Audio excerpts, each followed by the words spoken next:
مسجد الحرام مکۃ المکرمہ اور مسجد النبوی مدینہ المنورہ سے خطبے کا اردو ترجمہ کے لیے ہمارے سوشل نیٹ ورک کو فالو کرنا نہ بھولیں اور اپنے دوست احباب کے ساتھ بھی ضرور شیئر کیجیے۔ خطبہ جمعہ مسجد نبوی شریف بتاریخ 24 جمادی اولی 1445 ہجری بمطابق 8 دسمبر 2023 بعنوان فتنوں اور آزمائشوں میں ایک مسلمان کا کردار، خطیب فضیلت الشیخ ڈاکٹر حسین آل شیخ، ترجمہ بآواد عطا اللہ بن عبد المجید۔ تمام تعریفات اللہ تعالیٰ کے لیے ہیں جو بلند و بالا اور غالب ذات ہے، اور میں گواہی دیتا ہوں کہ اللہ تعالیٰ کے سوا کوئی معبود برحق نہیں، وہ تنہا ہے، اس کا کوئی شریک نہیں، وہ نہایت ہی بابرکت ذات اور بلند و برتر ذات ہے، اور میں گواہی دیتا ہوں کہ ہمارے نبی محمد صلی اللہ علیہ وسلم اس کے بندے اور رسول ہیں جو برگزیدہ اور چنے ہوئے نبی ہے۔ اے اللہ رحمتیں اور سلامتی نازل فرما ان پر، ان کی آل پر اور ان کے متقی و پرہیزگار صحابہ کرام پر۔ حمد و صلات کے بعد مسلمانوں، اللہ تعالیٰ سے ڈرو اور اس کی اطاعت کرو، تم کامیاب و کامران ہو جاؤ گے، سعادت مندی سے سرفراز ہو جاؤ گے، سلامت رہو گے اور خیر و برکت سے مالا مال ہو جاؤ گے، جیسا کہ ارشاد باری تعالی ہے، یقیناً ایمان والوں نے فلاح و کامیابی حاصل کر لی ہے۔ بلا شبہ آج مسلمان مختلف جہتوں کی طرف سے برپا کیے گئے فتنوں کی لپیٹ میں ہے، جو متعدد شکلیں لیے ہوئے ہیں، جو انتہائی پرخطر ہے، جن کی چنگاریاں پھیلی ہوئی ہے، ان کے اسباب مختلف اور سازشیں قسم قسم کی ہے۔ ولا حول ولا قوة الا باللہ العلی العظیم۔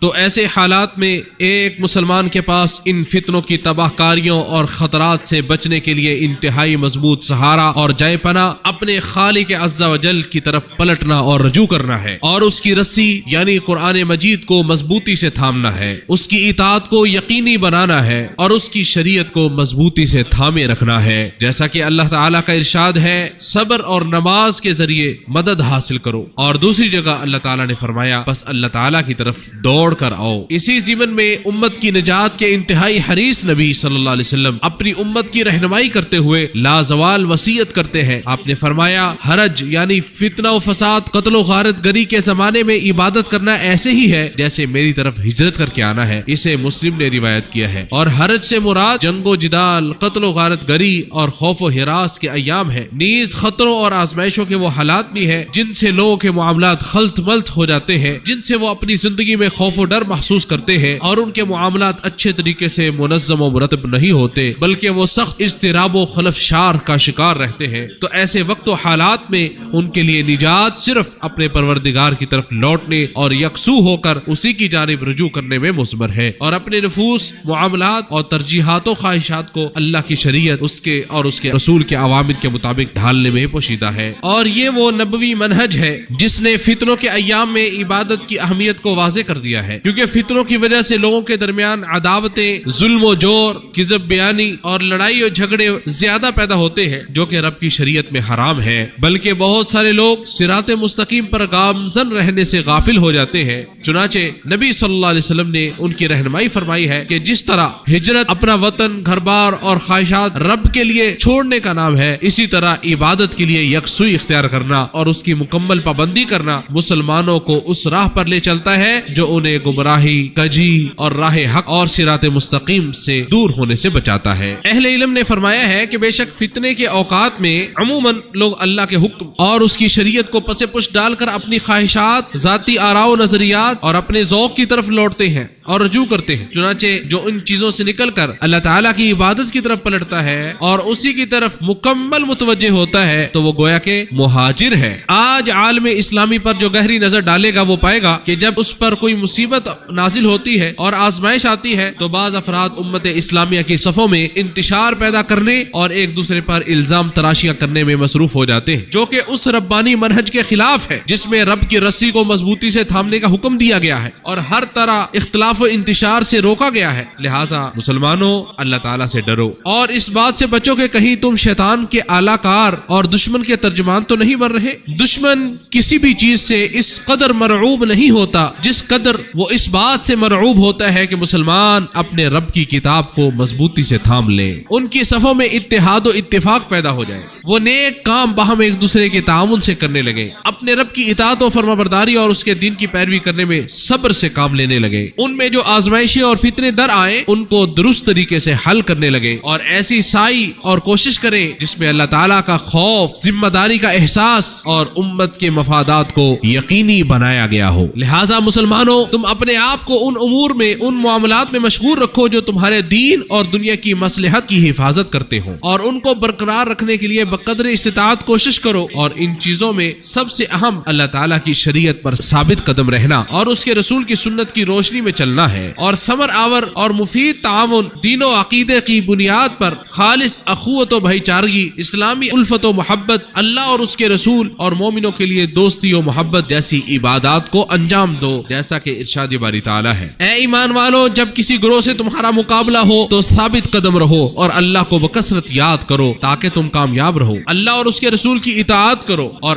آپس میں جھگڑا نہ کرو ورنہ بزدل ہو جاؤ گے اور تمہاری ہوا اکھڑ جائے گی، اور صبر سے کام لو، اللہ تعالیٰ یقیناً صبر کرنے والوں کے ساتھ ہے۔ نبی کریم صلی اللہ علیہ وسلم نے ارشاد فرمایا، تم لوگ نیک اعمال کی طرف جلدی کرو ان فتنوں سے پہلے جو سخت تاریک رات کی طرح ہوں گے۔ حالت یہ ہوگی کہ آدمی صبح کے وقت مومن ہوگا اور شام کے وقت کافر، اور شام کے وقت مومن ہوگا تو صبح کے وقت کافر۔ دنیاوی ساز و سامان کے بدلے آدمی اپنا دین بیچ ڈالے گا۔ لہٰذا مسلمانوں، تمام فتنوں کا مقابلہ اللہ رب العالمین کی خالص اطاعت اور ربانی ہدایات و توجیہات کو لازم پکڑتے ہوئے کرو، تو تم فتنوں کی تباہ کاریوں اور آزمائشوں کی آندھیوں سے بچ جاؤ گے، خصوصاً اس زمانے میں جبکہ دشمنان اسلام پوری مکاری و عیاری کے ساتھ مختلف قسم کے فساد و بگاڑ اور شر انگیزیوں کے ذریعے اسلام اور مسلمانوں کو نقصان پہنچانے کے درپے ہیں، اور اس سے نکلنے کا واحد راستہ یہی ہے کہ معاصی اور منکرات گناہوں کو چھوڑ کر اور منہیات سے باز رہ کر اللہ رب العزت کی اطاعت کو بجا لاؤ، جیسا کہ ارشاد باری تعالیٰ ہے، اور اگر تم صبر کرو اور پرہیزگاری اختیار کرو تو ان کے فریب سے تمہارا کچھ نہیں بگڑ پائے گا، بے شک اللہ تعالیٰ ان کے اعمال پر احاطہ کرنے والا ہے۔ چنانچہ عزت و غلبہ، فتح و نصرت، طاقت و استقرار اور امن و امان اسی وقت نصیب ہو سکتا ہے جب مسلمان اپنے دین کو مضبوطی سے تھام لیں گے اور شریعت اسلامیہ کو اپنی زندگی میں نافذ کریں گے، جیسا کہ ارشاد باری تعالیٰ ہے، اور نہ کمزوری دکھاؤ اور نہ غم کھاؤ، اگر تم کامل مومن ہو تو تم ہی غالب رہو گے۔ نیز ارشاد باری تعالیٰ ہے، اگر تم اللہ کی مدد کرو گے وہ تمہاری مدد کرے گا اور تمہارے قدم جمائے رکھے گا۔ اور یہاں پہ ایک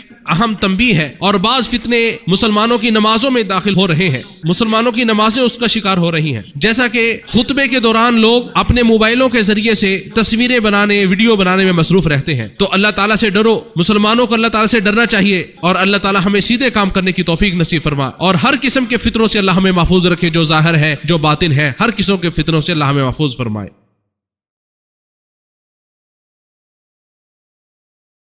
تمام تعریفیں اس اللہ کے لیے ہے جو نیکوکاروں کا دوست ہے، اور میں گواہی دیتا ہوں کہ اللہ تعالیٰ کے سوا کوئی معبود برحق نہیں، وہ تنہا ہے، اس کا کوئی شریک نہیں، وہ سچا و برحق معبود ہے، اور میں گواہی دیتا ہوں کہ ہمارے نبی و محمد صلی اللہ علیہ وسلم اس کے بندے اور رسول ہیں جو امانت دار نبی ہے۔ اے اللہ تو رحمتیں اور سلامتی نازل فرما آپ صلی اللہ علیہ وسلم پر، آپ کی آل و اولاد اور تمام صحابہ اکرام پر۔ اللہ کے بندو، دین کے ذریعے دنیا کی اصلاح اور زمین کو شریعت الہیہ کے نفاذ سے معمور کرنے میں ہی ہر فتنے سے نکلنے اور بچنے کی راہ ہے، جیسا کہ ارشاد باری تعالیٰ ہے، اور جنہوں نے ہمارے لیے کوشش کی ہم انہیں ضرور اپنی راہیں سمجھا دیں گے، اور بے شک اللہ نیکوکاروں کے ساتھ ہے۔ اور جس نے اپنی زندگی کو اپنے پروردگار کے تقوی اور ڈر سے معمور کر لیا تو وہ اس کے لیے ہر تنگی سے نکلنے کا راستہ ہموار کر دے گا، اسے ہر آزمائش مصیبت سے عافیت نصیب کرے گا اور انجام کار اس کا بہترین بنا دے گا، جیسا کہ ارشاد باری تعالیٰ ہے، اور جو اللہ تعالیٰ سے ڈرتا ہے اللہ اس کے لیے نجات کی صورت نکال دیتا ہے۔ تو سنو، افضل ترین اعمال میں سے برگزیدہ نبی صلی اللہ علیہ وسلم پر بکثرت درود پڑھنا ہے۔ اے اللہ رحمتیں اور سلامتی نازل فرما آپ صلی اللہ علیہ وسلم پر، آپ کی آل و اولاد پر، جب تک لیل و نہار کا سلسلہ جاری رہے۔ ایسا درود کہ جس سے ہمارے غم چھٹ جائیں، ہماری مصیبتیں رفع ہو جائیں اور ہماری بخشش کا ذریعہ بن جائے۔ اے اللہ تو ہدایت یافتہ خلفائے راشدین، تمام صحابہ کرام اور قیامت تک ان کے تمام پیروکاروں سے راضی ہو جا۔ اے اللہ مومن مردوں عورتوں کی مغفرت فرما، ان کے معاملات کو ان کے لیے آسان فرما، ان کی پریشانیوں اور غموں کو دور فرما۔ اے اللہ ہمیں اور ان کو ظاہری و باطنی فتنوں کے شر سے محفوظ فرما۔ اے اللہ تو مسلمانوں کی حفاظت فرما اور ان کے لیے معین و مددگار بن جا۔ اے اللہ تو غاصب سے سہونیوں کو اپنی گرفت میں لے لے، اپنا لشکر ان پر مسلط کر دے، ان سے بدلہ لے، بے شک انہوں نے ظلم کیا اور حد سے تجاوز کیا اور خوب تباہی مچا رکھی ہے۔ اے اللہ تو غزہ اور سارے جہاں کے مسلمانوں کے لیے مددگار بن جا۔ اے اللہ تو ان پر اپنی رحمتوں کا نزول فرما، ان کے احوال درست فرما اور ان کے دشمنوں کے خلاف ان کی مدد فرما۔ اے اللہ سہونیوں پر اپنے لشکر مسلط کر دے، اللہ انہیں تباہ و برباد کر دے۔ اے اللہ دشمنوں کے مکر و فریب کو ناکام بنا دے، ان کی تدبیروں منصوبوں کو برباد کر دے۔ اے طاقت و حکمت کے مالک، اے اللہ خادم حرمین شریفین اور ان کے ولی عہد کو اپنی توفیق خاص سے نواز، ان کے ذریعے مسلمانوں کے احوال درست فرما۔ اے اللہ باران رحمت کا نزول فرما، اے اللہ بارش نازل فرما، اے اللہ ہمارے علاقے میں می برسا، ہمارے وطن کو سیراب فرما اور تمام مسلم علاقوں میں خیر و بھلائی کو عام کر دے۔ اللہ ہمارے چپائیوں کی وجہ سے اللہ ہم پہ رحم فرما، اے اللہ نفع مند بارش کا نزول فرما، اے اللہ ہمارے اس وطن اور تمام مسلمان علاقوں کو باران رحمت سے مالا مال فرما، معمور فرما۔ اے اللہ ہمارے برے اعمال کی وجہ سے ہمارا مواخذہ نہ کرنا، اے اللہ ہمیں غنی کر دے، اللہ ہمیں غنی کر دے، اے اللہ نفع مند بارش کے ذریعے ہمیں غنی کر دے، مالا مال کر دے۔ اے اللہ تو پاک ہے، تیری ہی تعریف ہے، ہم سب تجھ سے استغفار کرتے ہیں اور تیری طرف رجوع کرتے ہیں۔ اے اللہ درود و سلام نازل فرما اپنے بندے اور رسول ہمارے نبی محمد صلی اللہ علیہ وسلم پر۔